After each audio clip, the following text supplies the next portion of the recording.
बार कुछ भक्त लोगों का समूह शिव जी के पास जाता है और बोलता है कि हमें आप रामायण सुनाइए।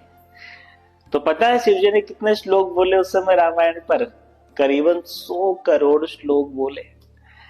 तो असली जो मूल रामायण है वो है 100 करोड़ श्लोकों का संकलन। फिर बाद में 3 तरह के भक्तों में विवाद होता है कि हमें रामायण अपने साथ लेकर जानी है। तो 100 करोड़ को 3 भागों में बांटा जाता है, जैसे कि हर एक को मिलता है 33 करोड़ 33 lakhs 33,333 श्लोकास। तो इस तरह से 3 भाग डिवाइड किए जाते हैं।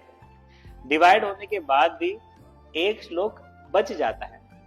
उस श्लोक में होते हैं 32 शब्द। आप 10-10 करके उसे 3 भागों में डिवाइड करते हैं, फिर बचते हैं 2 अक्षर। अब वो 2 अक्षर कौन से होते हैं, इसको लेकर तीनों पक्षों में विवाद होता है कि इन 2 अक्षर को भी हम लेकर जाएंगे। तो शिव जी बोलते नहीं, इन्हें मैं ही रखूंगा। तो उन 2 अक्षरों को शिव जी अपने कंठ में धारण करते हैं और धारण करने के बाद फिर उसी शब्द की ध्वनि से, उसी शब्द के क्षमता से और आनंद से भगवान जहर अपने गले में धारण करते हैं। वो 2 शब्द कौन से होते हैं? वो 2 शब्द होते हैं राम। बोलिए सियावर रामचंद्र की जय। वैसे तो रामायण हर कल्प में होती है और एक कल्प के अनुसार पद्म पुराण के अंदर एक खंड आता है, उसे पाताल खंड बोला जाता है। उसमें चर्चा आती है कि एक बार वात्स्यन ऋषि और अनंत शेष आपस में रामायण पर चर्चा कर रहे हैं। डिस्कशन होता है कि भगवान राम अपनी प्रजा की सूचना लेने के लिए हर रोज कुछ जासूसों को भेजा करते थे। तो एक बार राम जी ने 6 जासूस भेजे। तो जाते हैं प्रजा के बीच में, उनका हालचाल जानकर, किस तरह का डिस्कशन लोग आपस में कर रहे हैं, किस तरह का माहौल लोगों में है, वो सब जानकर वो वापस से राम दरबार में आते हैं। तो उनमें से 5 जो जासूस होते हैं वो बोलते हैं कि सब बढ़िया है, सब खुश है और सब आपकी लीलाओं के बारे में डिस्कशन कर रहे हैं। परंतु एक जासूस को थोड़ा घबराहट होती है।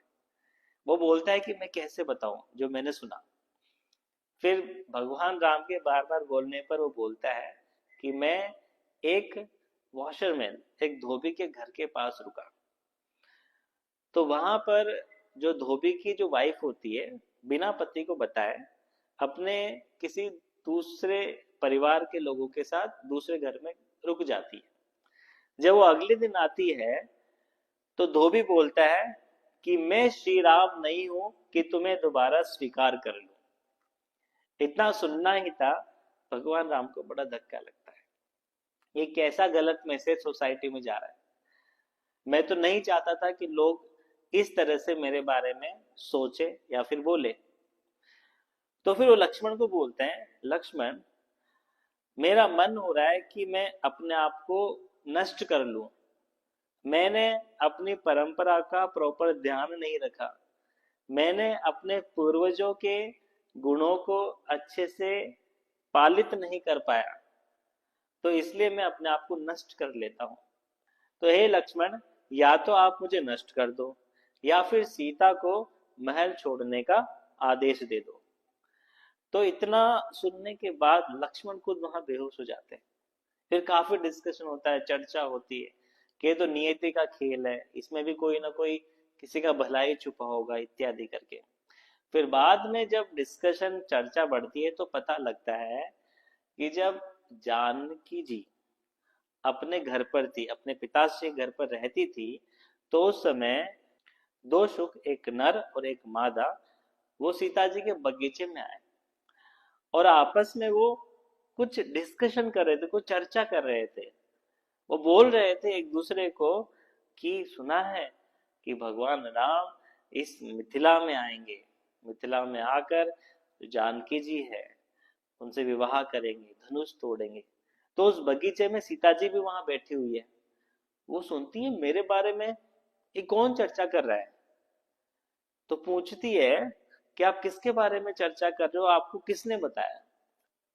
वो बोलते हैं कि हम वाल्मीकि जी के आश्रम के निवासी है और वहां पर भविष्य में क्या घटने वाला है उसके बारे में सब लोग श्रवण करते हैं, उसका आनंद उठाते हैं और भगवान के चरणों को अपने हृदय में बसाते हैं।